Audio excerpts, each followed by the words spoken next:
right, Sports Talker Nation, welcome back to another installment of our 2015 NFL Year in Review. Today we're going to talk about the New York Giants, and the New York Giants are a real chameleon to me. As a Philadelphia fan, as you all well know by this point, I don't care for them. I don't dislike them as much as I dislike the Cowboys, but I don't like them. They get a lot of attention. I think they're overrated as a general rule. I think both Super Bowls they won were a joke.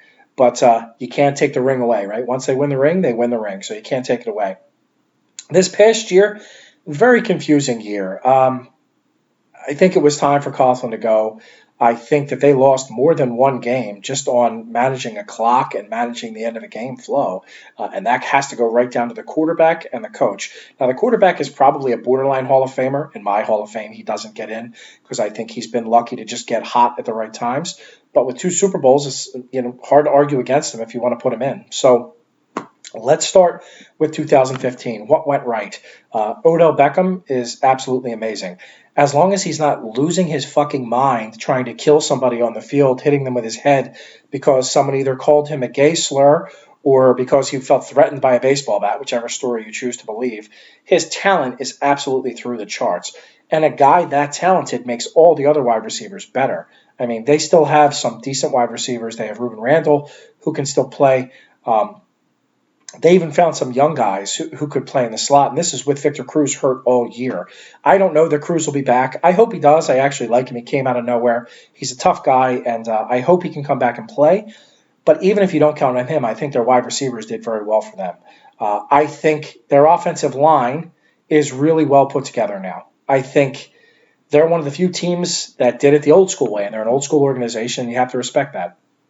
They built their offensive line first and figured they would build the rest of it around that. Their offensive line is strong, which is surprising when you consider some of the things that didn't go right, which we'll talk about in a second. The last thing that I can say went right is Eli Manning. I am a noted Eli Manning hater. I do not think he is that great, but I think he has gotten better as time has gone by. I still think he makes big mistakes, but I will tell you that he is better suited for the type of offense they run now, kind of the quick hitter, get the ball to Beckham, a lot of passes, short passes, but a willingness to stretch the ball down the field. I think he's a better fit for that offense than what he used to run in the past.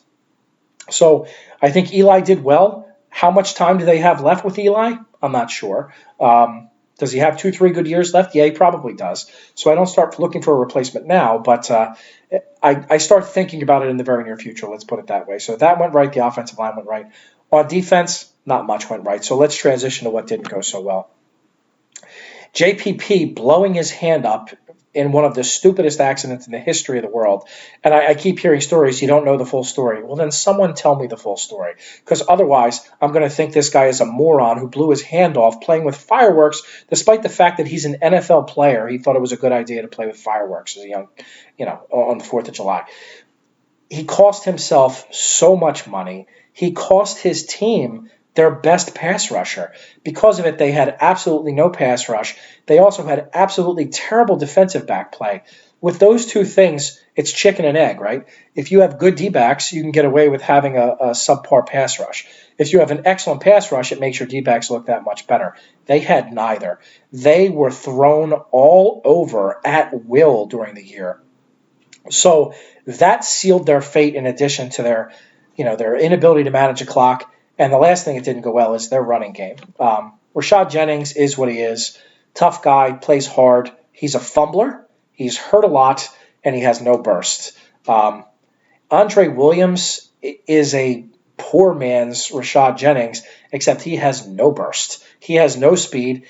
He looks like he has 2 bricks tied to his hands when he tries to catch the ball. He reminds me of Earl Campbell catching the ball. Earl Campbell was the greatest running back, probably one of the top 3 I've ever seen. But when he caught the ball, he looked like he was trying to swat it out of the air. That's what Andre Williams looks like trying to catch the ball. So they did add Shane Vereen, which I thought was an odd fit.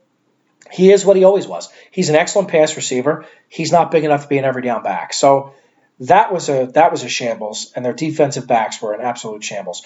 They have to go on defense. If there's a big-time pass rusher in the draft available, they take him. If there's not a big-time pass rusher and they have to go corner, they should take him. This is what they have to do to get better moving forward. There's just enough needs. And they're a chameleon team. They did get rid of Coughlin. It was his time. He's done. I don't know that they got the right head coach in place now, but I guess we'll see. I mean, he's done enough on that team to inspire confidence. So I think they will.